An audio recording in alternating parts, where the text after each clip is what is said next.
Arnold? Kasi first of all, natutorn tayo sa false dichotomy na may dilawan and may DDS. Dapat hindi tayo ganun. Makakayumanggi tayo. Hindi tayo dapat nagsaside sa political colors. Ang pangit lang kasi is Wala, may difference. Arnold, do you have an impression that I am a DDS or that I am going to kiss Duterte's ass even in his most weird decisions? Why are Uh, you assuming na ganun? Siguro po when you said na yung sa part ng revolution, when it Mm. comes to disrespecting the democracy, Oh. uh, Mhm. kasi when sabi nyo nga sa inyo na nanggaling na power comes from the people. Oh. Bakit naman na kunwari nagkakaroon na ng oppression, marami nang namamatay and marami nang Ano yung evident. oppression? Ano yung oppression? Ano yung Ano yung example ng oppression? oppression?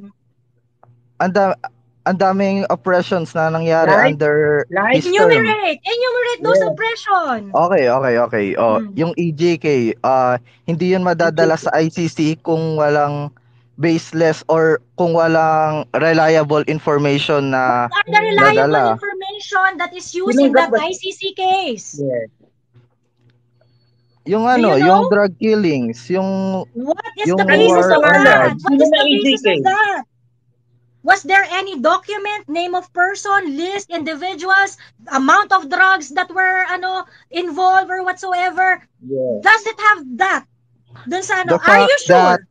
Are you the fact sure? that the fact that it is brought into the Ay, International hindi yun, Criminal hindi yun, Court. hindi yun pasado. Hindi Hindi yun yun, pwede yun. Arnold. Ako pwede Ay, akong magreklamo sa pwede Substantiate, akong mag-file ng substantiate. yes, ganito Arnold. Pwede akong mag-file ng case sa sa korte, pero ang tanong, inaccept ba ng korte? Inaccept inaccept ba? ng ICC actually. Does the Ngayon, ICC acquire jurisdiction over yes, the Philippines? yes. Of course, kasi International Criminal Court ang. You are wrong, Arno. That's why you do No, not I'm know what not you're talking wrong. about. What are the No. requirements before ICC acquire jurisdiction in an international criminal court? Before they're going to take Actually, cognizance to a crime against humanity, Mhm. what are the requisites? wait, ang naging member tayo ng ICC pero si You're not Duterte a member mismo. anymore. Hindi. Anong Kaya nga, requisite You're not a para I member mean, gumalaw anymore. ang ICC? I was about to say na nag-withdraw ang Philippines from the Okay. ICC. The Oh, so question is, how Pero ICC can acquire jurisdiction over us? yes. pero may jurisdiction sila in a way na kapag naging evident na merong crimes against humanity sa bansa na yon. Arnold, May do you know? prerequisite. Do you know? Let's say member pa rin tayo ng ICC ngayon, ha. Let's say member pa rin tayo ng ICC ngayon.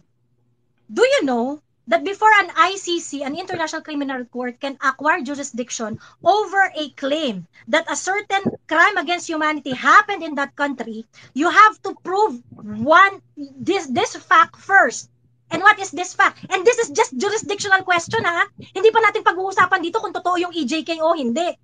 Unang-unang pag-uusapan natin dyan is that are those people who filed case in the ICC about this EJK, can they prove that there is no judicial system in the Philippines, that such crime cannot be addressed inside our country?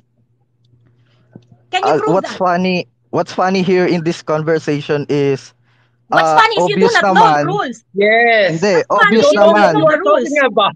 The funny thing Obvious here naman. is that Wait, you are pagsalitain saying, nyo ako.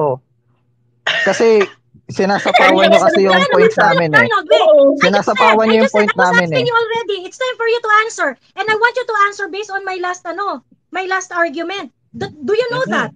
That one of the requisites is that you have to prove first that our judicial system is not working before ICC can acquire jurisdiction over our country. I am not going to argue, for argument's sake, sasabihin ko na, kunwari ICC member pa rin tayo, kunwari hindi na yun issue, kunwari member pa rin tayo, nag-sign up pa rin tayo dyan, kunwari hindi na yun issue. How can you prove that the judicial system in the Philippines is not working anymore? Because that is a very, very important factor before the case can actually be heard by the ICC. Eto nga, ang funny kasi hindi nyo ako pinagsasalita kanina pa. Ganyan Ayan siguro nga, yung Salitan nga kita, but I want you to answer my last point. Answer my ayun nga, last point. I give you time. ganito ba yung tactic nyo when it comes to debate Hindi, na sumagot ka pag na. na Yan ang tactic mo pag hindi ka Sumagot ka makasagot. na. Yan ang tactic pag hindi Di, kasi makasagot. ito, ang obvious naman Sumagot ka kasi na. na it Sumagot all ka na. happened Obvious na under hindi mo Duterte alam ang sagot. administration. Ang Sumagot obvious na ka hindi na mo alam nga. ang sagot at hindi mo alam ang rules. And you are making fool of yourself. Talking about something that you do not know. Check the rules first. Hindi ako sumisigaw Ano lang to, normal ko to. Hindi ako galit sa'yo. Hindi ako galit sa'yo. I just tend to be passionate at times. Ay, Diyos ko, ang baseless ng... Hindi. Answer, your time. Answer. Kanina pa kami naghintay. Nung sagot mo. Di mo alam. I think even if I counter-argument your You points, answer. hindi nyo You answer. maiintindihan din kasi... Answer na. What we are waiting from you is an answer. Hindi yung palusot. We do not want anything else. Answer the point.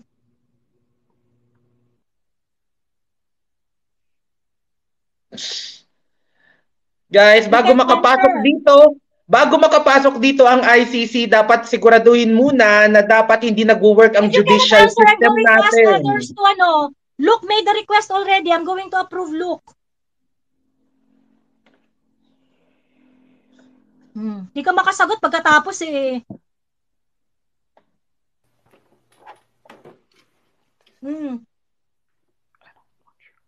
Hi.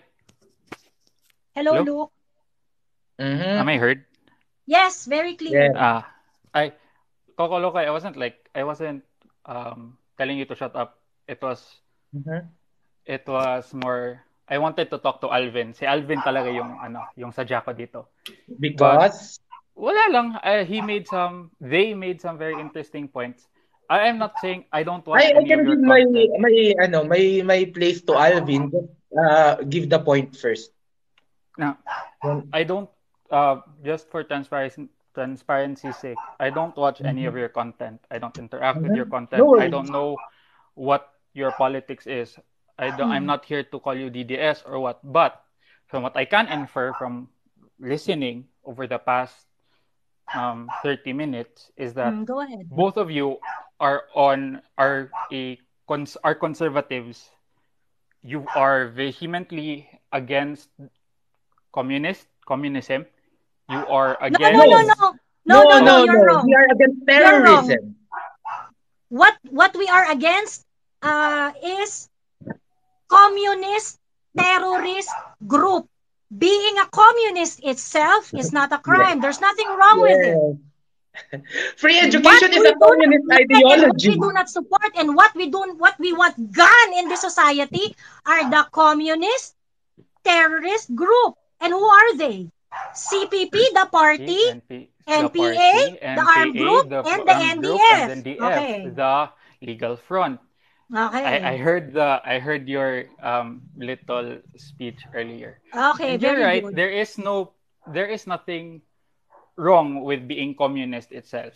However, you noticed how you immediately went from communist, terrorist, and before you become passionate, there seems to be a disconnect between there seems to be a connection in your head or in your belief system that it's not there is, although you say there is nothing wrong with being communist, you connect communism and terrorism. It seems like in your head or in your belief system that it is a married idea that if you are a communist, you are immediately a terrorist. Because there is... Look, wait lang.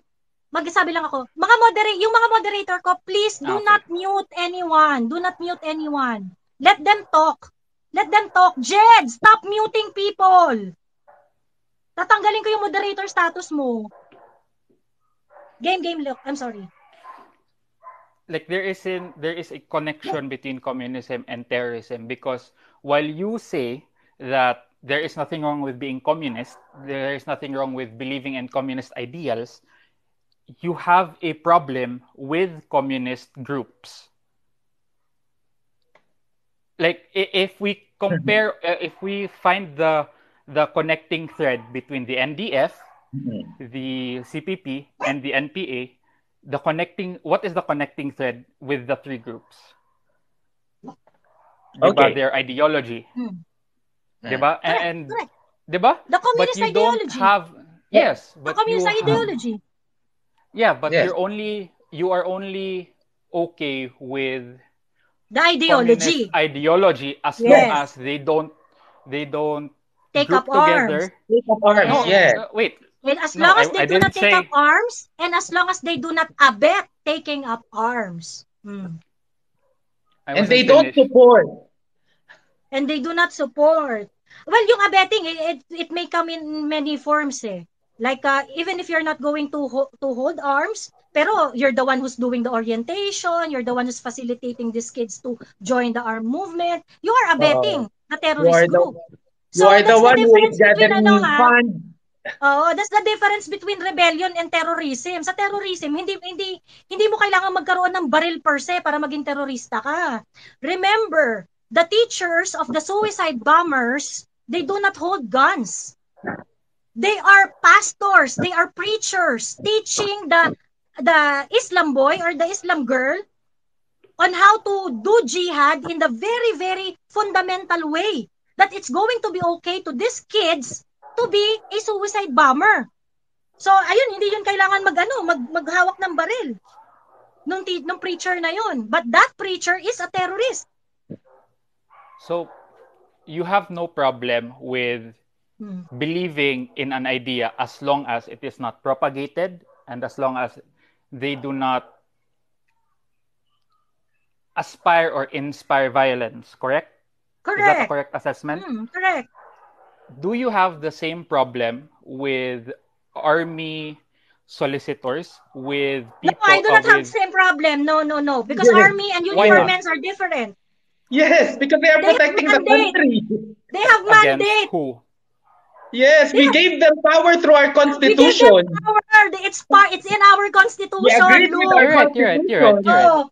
Hmm. So, So, why are you putting them in the same Why are you putting them in the same category? They both hold Because they hold guns. guns. Let me finish. Di pa ako tapos. Sige, They go! both have Tagal a eh. belief system. Hmm. They both aspire violence. And no, the question really is, Who aspire violence? who Who are both they? aspire violence? Wait, I didn't get that. Who Both aspire violence?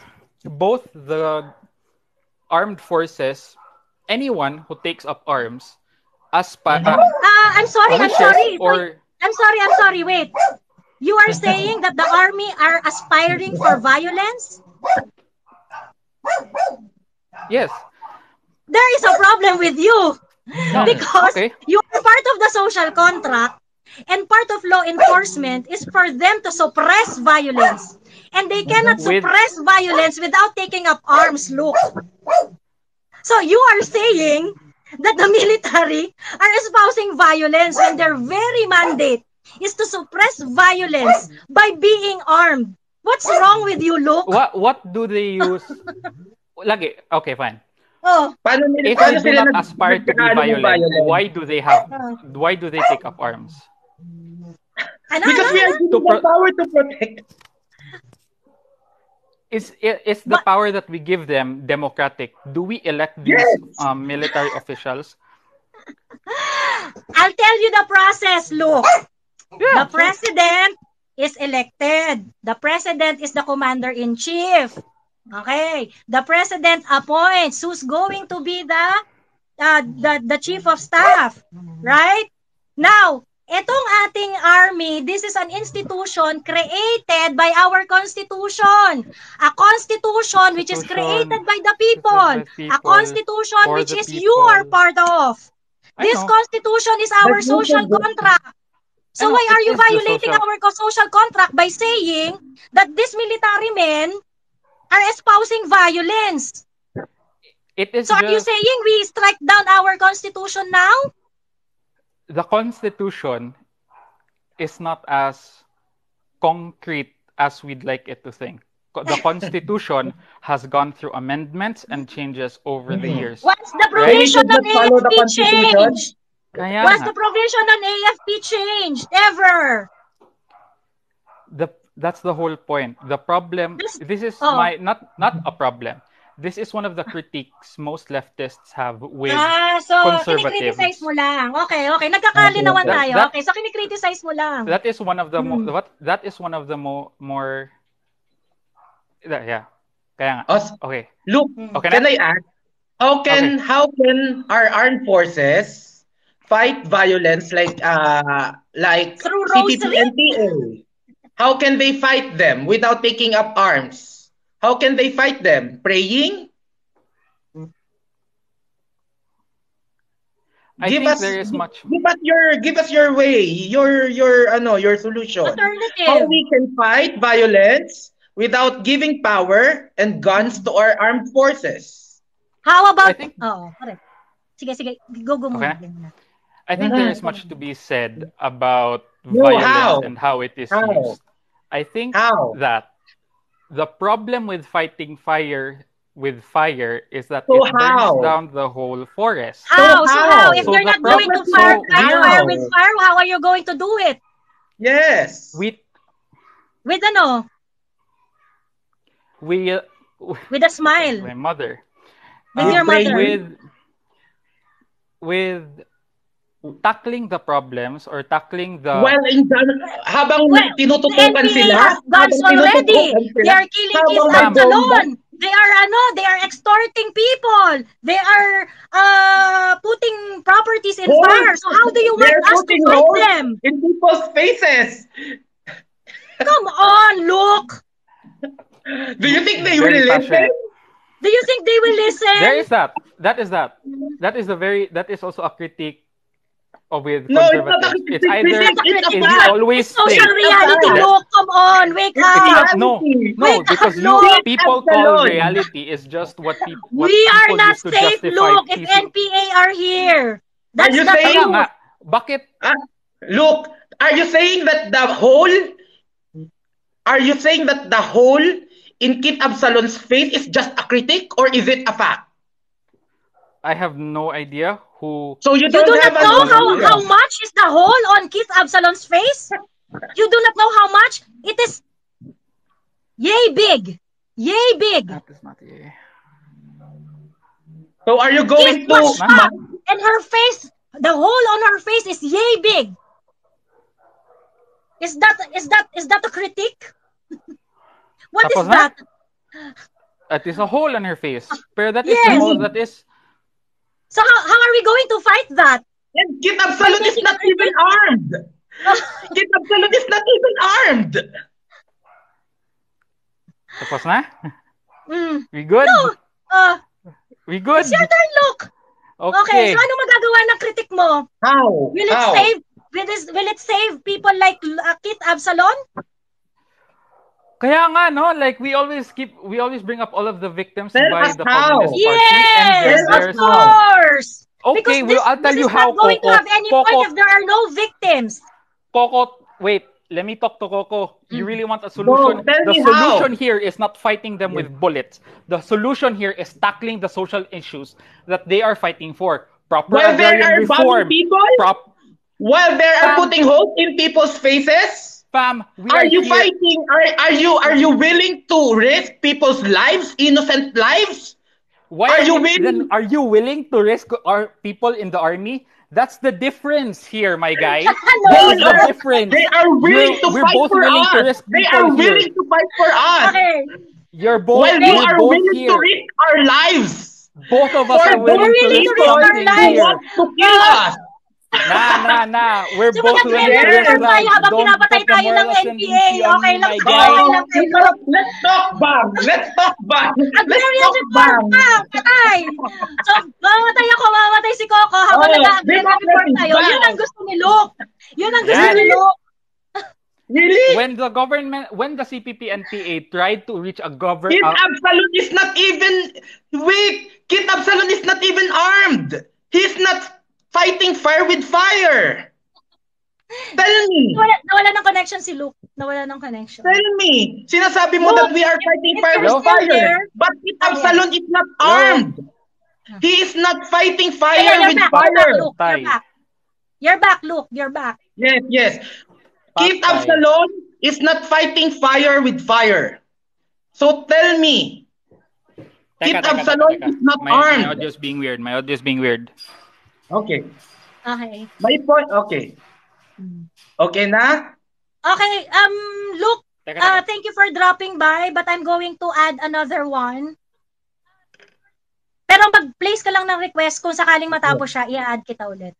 Ang point ko dito, sinasabi niya, we are fighting fire with fire. Pero si Kit Absalon is not fighting fire with fire, pero pinasabog pa rin yung mukha niya. So, ilan ang katulad ni Kit Absalon na not fighting fire with fire?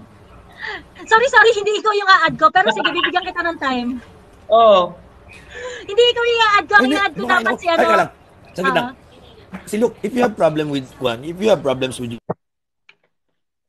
uniform personnel, take it on me, uniform personnel. And we do not engage with violence kung hindi kami inuunahan. Kaya nga maraming namamatay na tropa eh. Ba yan? Anyway, makinig na ako, kumakain ako. Thank you. Thank you, Tito B. Thank you, Tito B. So wala din yung point niya na we always fight fire with fire, but Kit Absalon doesn't even have a fire. Oh. Pero pinasabog pa rin is not kumbaya. Come on. Hindi siya kumbaya. Hike the guys, wake up. Hindi to yung parang ano nga yun, prayer yung parang meeting lang tayo pagkatapos masosolve na yung ano. Hi po. Hi, Ma'am Joey. Yung sa movie na Ender's Game na you are willing to sacrifice all these innocent people. Correct. Akala nyo ganun lang yun? And by the way, Luke, before I give the floor to Kid from CDO, by the way, Luke, there had been a true blue negotiation with the CPP, NPA, NDF under this government. There had been a true blue negotiation with the CPP, NPA under this government. They sat on the negotiating table, they talk about it, but what did the CPP, NPA, NDF, what did they do? They continued their guerrilla ways. Nang ambush sila, pinatay nila militar natin. While on negotiating table, look! While on pandemic. That's true. The Kid from CDO, yes, the floor is yours. Hi lang po. Hi po, Ma'am Joey and Kolokoy. Hello. Kolokoy. Yes. Ayun. Wala lang, hindi ko lang kasi alam kung paano to yan eh. Kasi syempre, yung problema ni Luke, medyo kakaiba yan eh. Parang kung sasabihan ko yung tito ko na sundalo na, teka lang, nandyan na yung NPA, wag ka munang kakausapin pa yan ng presidente. Before natin natakihin. Well, may na sila, may armas na sila, di ba? Yun yung logic na hindi ko maintindihan at the moment sa kanya. Pero eto lang, po, may question lang po ako kasi parang some of the people or some of the yung mga nanonood ngayon dyan na parang inaano nila ba na parang pag sinuportahan mo pala yung government, like the government right now, automatically Duterte, DDS ka na. Parang ako kasi parang ganito, since Ninoy came, sinuportahan ko naman si Ninoy pero I did not say na dilawan ako. Ngayon na si Duterte yung presidente, sinuportahan ko pa rin si Duterte, but it's not, that doesn't mean na DDS ako. 'Di ba? Kasi ang DDS kasi para sa kanila is yung parang thinking nila sa DDS is mga bobo na kinampihan niyo yung presidente na yan. Puro bullshit lang yung nasa bibig, ganyan. Yun yung nasa mamamatay tao, ganyan. Ako personally hindi naman ako into politics, hindi naman ako nakapagtapos kung anong barman meron, pero I'm a musician. I play music. I play music for KZ Tandingan, I play music for Sarah Geronimo. Ay, follow na kita.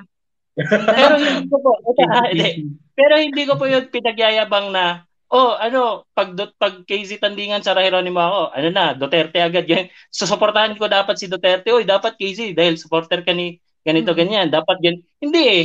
Di ba? May freedom pa rin. Pero, wag naman po. Sa lahat mo na nagko-comment dyan, yes, hi po. Timak, yes. Sa mga nagko-comment po dyan na parang pag sinabing sinuportahan natin yung government, yes, we do have.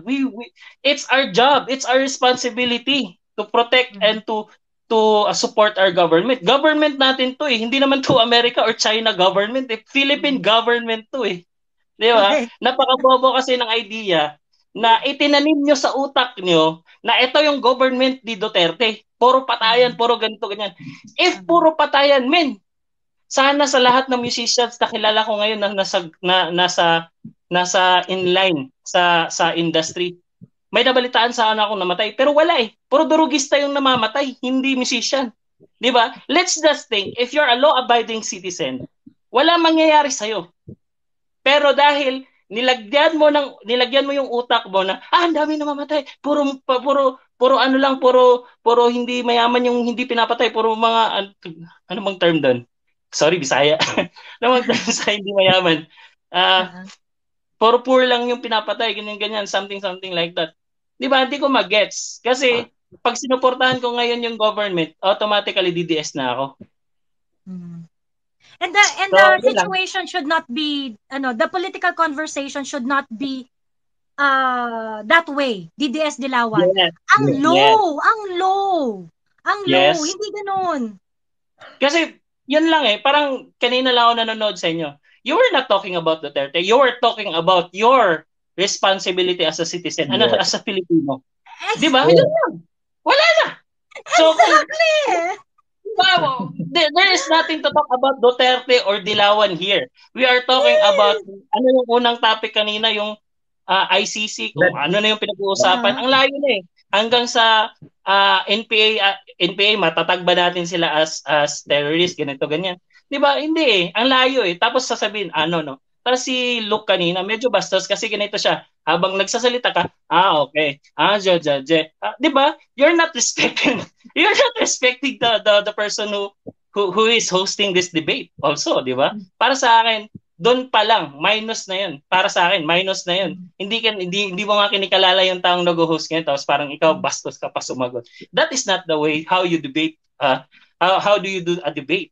Hindi ganun. Musician ako pero alam ko agad na hindi ganun eh. You have to listen first. Kaya nga, kinokorek. Pag may sinabi kang, medyo tagilid doon sa sinasagot mo, kinokorek ka. It doesn't mean na, kinokorek ka, DDS na ako. It does, no! yung thinking kasi niya kanina, habang sinasagot niyo siya, DDS kayo. Actually, I asked him kung, are you assuming that Koko and I are DDS? Actually, I have harsh criticisms to the president. Harsher than the criticisms of these people. Yes. Just go. Diba, parang it doesn't end with Duterte. I also criticize some LGUs or some, kahit sa amin sa city. By the way, nandito na ako sa Manila, but I'm criticizing also our mayor. Kasi yung mayor namin, hindi ginagawa yung trabaho niya. Lalo na ngayong pandemic, ganito, ganyan. But it doesn't mean na kinikriticize ko siya. Baba ka na dyan, ganyan, ganyan. No, you criticize him because you want him to work his ass, to do his job. Yun. Di ba? Yun yung di ko maintindihan kung bakit ang gusto nila, pag nagreklamo ako, alis ka dyan. Sinong ipapalit natin?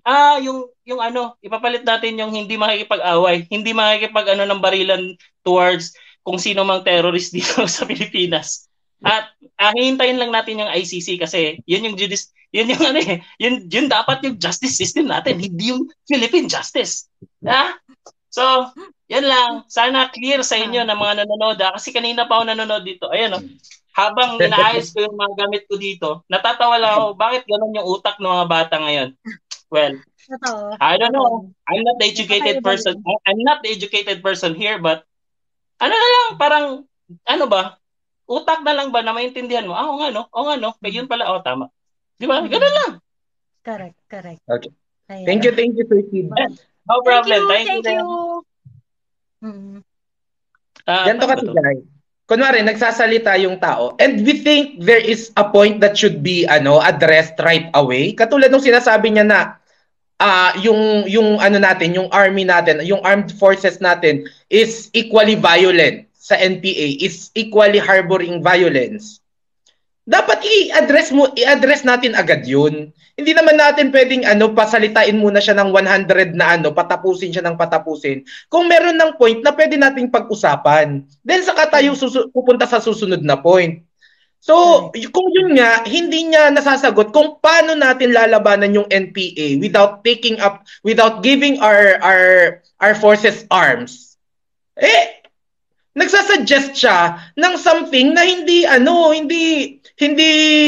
feasible para sa atin. 'Di ba? Kung si Kit Absalon nga walang armas pero pinasabog pa rin yung muka, paano na lang yung mga armed forces natin kung tatanggalan natin ng baril? Correct. There were so many false assumptions eh. There were so many false assumptions. So sinasabi nila, unang-una, ba't mo ine-equate ang NPA sa mga military men natin? Ang military men natin humahawak ng baril, ang CPP-NPA humahawak ng baril, so pareha silang violent. Bakit mo sila i-equate? Yung isa authorized, yung isa hindi authorized. Ganun lang kasimple yun, guys. Ano ba naman yan? Ano ba naman yan?